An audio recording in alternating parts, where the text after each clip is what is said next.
On my birthday, I consistently try to ask myself, what have I learned in the last year? Do I feel like I've evolved as a human being? And this year in particular, I'm proud to say I've accomplished much, much more than I've probably accomplished in any other year in my personal development. How is that possible? I started with a seminar with Grant Cardone and me being incredibly fed up with the type of person that I am, realizing that I didn't have any amount of consistency, dedication, or discipline to actually make the very most out of my days. And as I started to do this video thing, I began to realize that I had some ideas. Hopefully ideas that are useful to people, but also ideas that I necessarily needed to build on in order to feel like I was evolving. And now a year later, it seems like I'm almost a completely different person, which is satisfying to some degree and frightening in a lot of other degrees, because then I wonder, where will the flow of life take me as I pursue this further? I think a lot of us are afraid of what we're capable of becoming, and so we don't pursue it. We're afraid of the power, perhaps, that we'll have to control, the decisions that we'll have to make, rather than being excited about it. And I think it comes from a lack of awareness that life is pretty damn short. At the end of the day, you are not guaranteed to live to 80 years old. You're not even guaranteed to live to 30 years old. In fact, at any given time, something might happen to you that will completely change what you are capable of doing. So I say to you that if it is close to your birthday, or if it has been a year, take a look back, reflect on the things that you have accomplished, and really try to figure out if you are okay with the type of person you're becoming.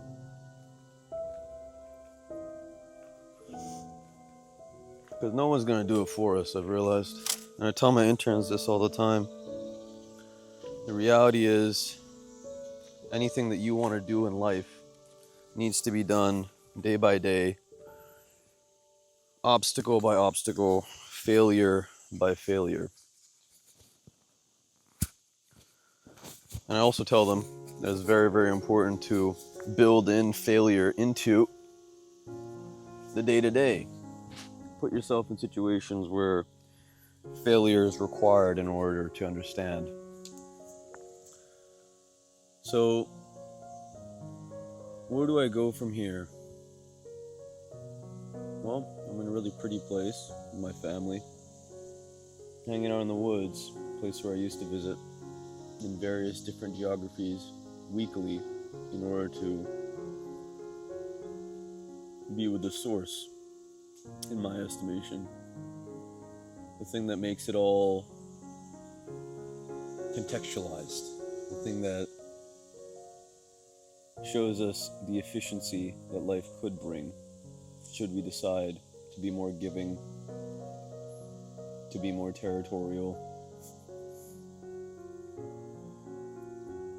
to be a part of something bigger. I think the thing that I am most grateful for over the last 4 years in creating organizations and trying to genuinely participate in the improvement of my community is that if you want something in life, you have to make it yourself. If it does not exist and you have an idea, I would strongly encourage you to muster up the motivation to begin the process of creating that thing, to start building something of significance. Why? Because in the process we move psychologically, philosophically, we move as human beings. And that movement gives us context. That movement is incredibly necessary for us to feel like we're growing, and this life is actually in our control to some degree.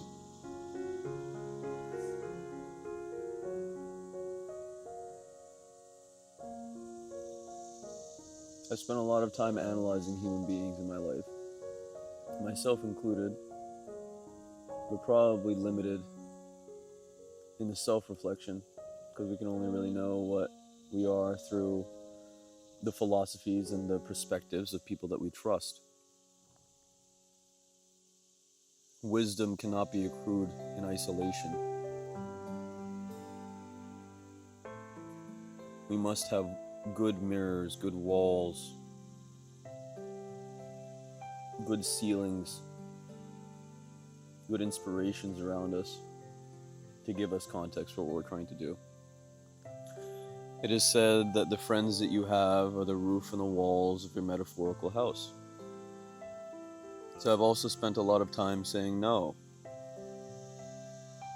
And I usually don't recommend this for young people because, well, it's a hard pill to swallow when someone else says, hey, you should say no to this because it didn't work out for me. So I say, do it so much that you know when to say no. But I've done a lot of things a lot so far, and I know when to say no. And the reason that I say no is because I know that that time can be better used to make myself into a stronger, more efficient, more spiritual being, perhaps more useful being to society. So I say to you that in the progression of life, as we move day to day, year to year, decade to decade, generation to generation, leave something behind for people. Try to and leave something behind for people in the soul that you create through your aspirations.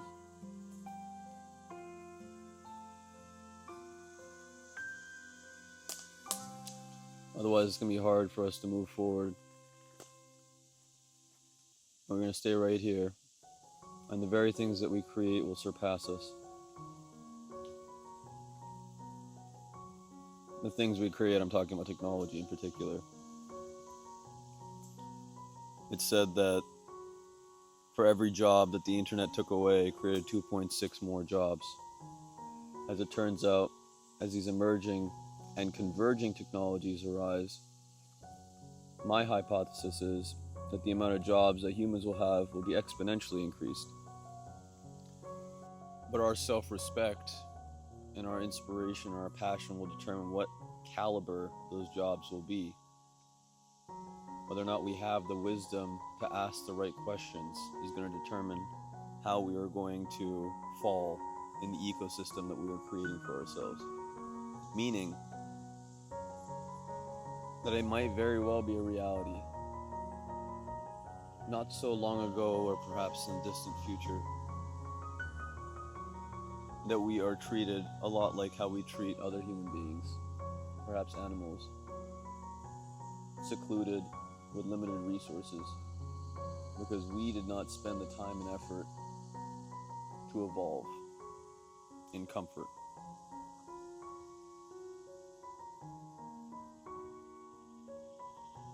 And I'm saying to you, like, all this stuff, it might sound a little somber because I just woke up in the morning and I'm chilling on my birthday, but I say all this with the biggest heart that I possibly can have, is you're gonna enjoy life a lot more the more disciplined that you get, the more intentional that you get. It's gonna make moments like this where perhaps you don't have all the control feel really good by virtue of the contrast.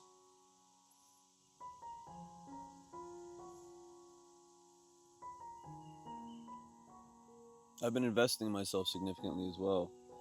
For those of you that might wonder, where's Tarab getting all this information? I'm reading books all the time.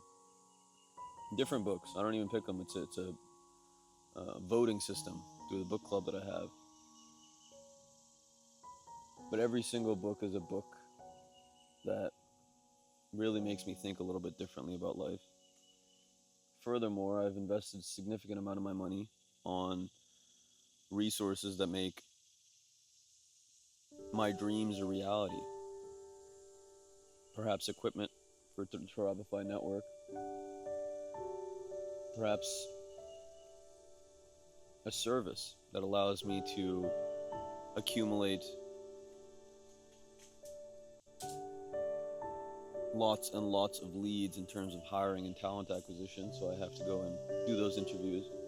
And also courses from people that I believe deserve my money because of the things that they have achieved, because of the person that I want to become. And for those of you watching this that have a couple $1,000s laying around the bank account, and those will lay there forever, I encourage you to start taking risks in life. Because again, there is no guarantee, my friend. There is no guarantee. The only guarantee is the person that you become based on your actions. And for those of you that don't have any money in the bank account, I would suggest working smarter, not harder. Build a vast variety of skill sets that are lateral to what you are currently doing. One of the biggest things that I would suggest with someone that has no money in the bank account currently is go and read some books. First one being Atomic Habits. Next one being The Magic of Thinking Big. And a slew of philosophy novels. In particular, the one that grounds me spiritually, The Prophet by Khalil Gibran. So hopefully this finds you well.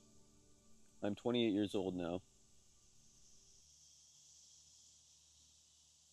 And the opportunities are unfolding almost infinitely in front of me. And I hope that's the case for you. Actualize your potential catalyst. This world needs you. Take care of yourself.